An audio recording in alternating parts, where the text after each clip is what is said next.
We're having a fascinating conversation here about losing weight with these weight loss jabs, because at least 500,000 people and rising in the UK are now thought to be using the weight loss drugs. There's about 3 different kinds of injection. The subject was debated in Parliament last week with the Conservative MP, Sir Alec Shelbrooke, calling for an end to the stigma that surrounds them. Yeah, he lost more than 5 stone while using weight loss injections. He says using them could help release pressure from the NHS, which is dealing with an obesity crisis. Here's what he told fellow MPs in the Commons. Many colleagues in the House are using them, but we don't know of many colleagues because people are not open about the fact that they use them. And you have basically come out and said, I'm on them. So this leads to quite a personal discussion about weight, which is, again, something that there's a huge stigma around. At your heaviest, what were you? 21 stone. Oddly enough, I've actually been bigger than that at times in my life. And the fundamental thing that I didn't want to go back to is when I lost the weight, I did it with cigarettes. Now, I gave up smoking May 22. OK, feel much better for that, full stop. So I didn't want to go back, but I did put on a lot of weight after I did that. So what the drugs have allowed for me is to achieve the sort of weight loss that I did with nicotine. And nobody wants to go down that road. The reason that you say that is because cigarettes can suppress your appetites as well, absolutely. Can't they? And so you used to feel hungry, not you'd have recommended, and also with terrible side effects. Exactly. But obesity can also have very similar side effects. You know, can cause cancer, can cause heart disease. Did you ever feel at any point on this journey, you clearly don't now because you made that speech last week, but did you ever feel stigmatised? Did you ever feel it was something you had to hide, that you were using these injections? Only really close friends and family knew I was doing it at first. And then as the weight came off, it became fairly obvious and people were saying, what you did? Although, oddly enough, it was only once I'd lost almost 4 stone before people said, are you losing weight?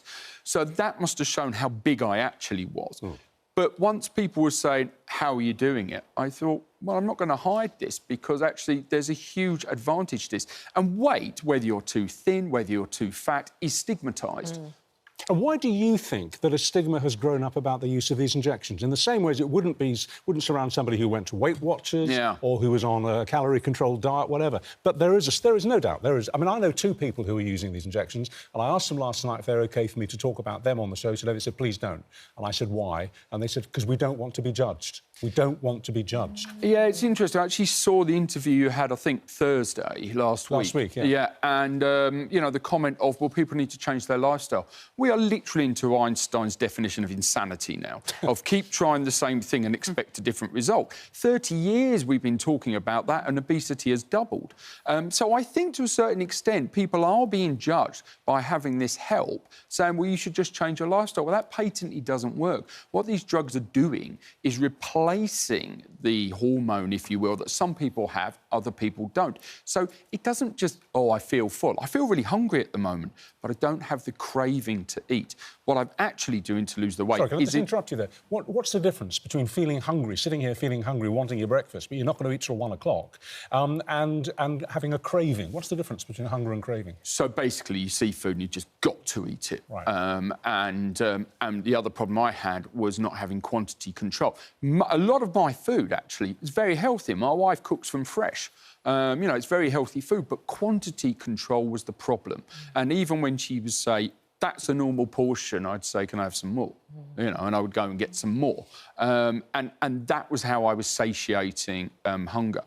Those cravings have gone and just allows you to get through the point. What I would say is, this is not an easy fix, OK? Because you had side effects. Not an easy fix. Well, when you're losing weight, your body is screaming, I don't want to do this. That's not how we're built. You know, we're built to store energy, so it screams. And it would be easy to give into. So you have got to work with it. What this does is allow you to work with it. Can I ask, you clearly, I mean, you said you were at your heaviest this time around 21 stone, but you've been heavier. Yeah. But you did not find that you were eligible for these weight loss drugs on the NHS. Yeah. So you've had to secure them privately, legitimately, but privately.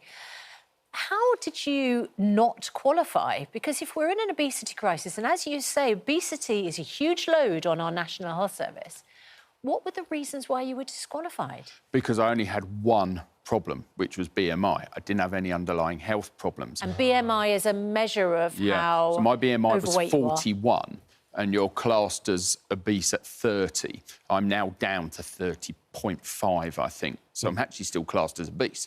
But I didn't have any other underlying health problems. I'm 49 now, and I'm just getting towards 50, wanted to sort all these issues out. But, you know, we're seeing our taxes go up. We know the NHS needs huge investment all the time.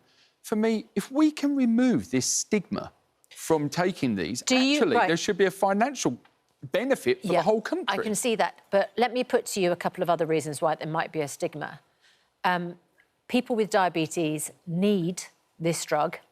It was originally developed as a medication to tackle diabetes, and there will be people with diabetes who can't get hold of it. Yeah. And that's one of the reasons that they say it's not fair that supply of this is available to people who simply want to lose weight, because we need it for our Yeah, I think that's an important point, but there's no reason that couldn't be prescribed on the NHS. You know, quantities now are building up that can be prescribed, but it is quite restrictive in how that's being done. And, you know, as I said, I didn't have any underlying health conditions. I used to monitor my blood, but they were getting up to the higher ends. They never crossed the line.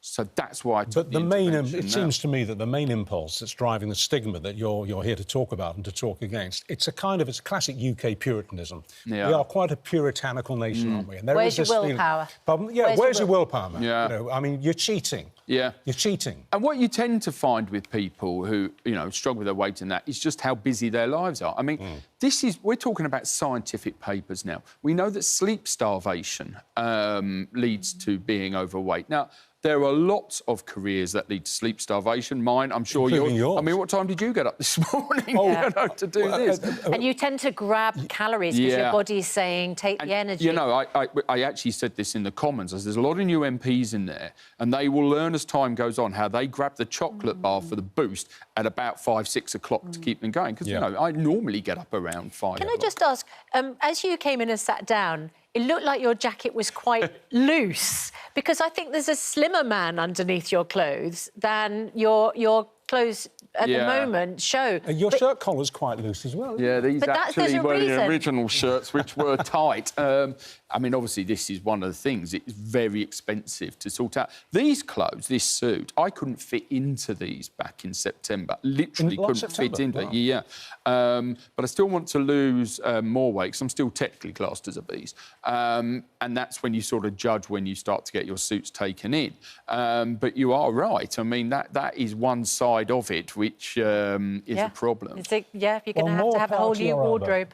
I'm completely in your corner. More power to your elbow, and congratulations, because it's not a quick fix, and it's not a cheat. As you say, you have to work with it. You've got to work with it. Just briefly, you probably would want to issue a warning to anyone about getting hold of it legitimately through your doctor and with full medical advice. You need medical advice. And when I've read the stories about people who've had a bad side effect of it, it's because they've tended to buy it and just inject it. I started off at 0.5, I went to 1, I'm now 1.7. If you just inject the whole thing, you are going to have a bad effect. Yeah, and don't get it from a source. And don't inject anything into you that you've just bought off the internet. Absolutely right. Thank you very much indeed. Good luck. See you. Thank you.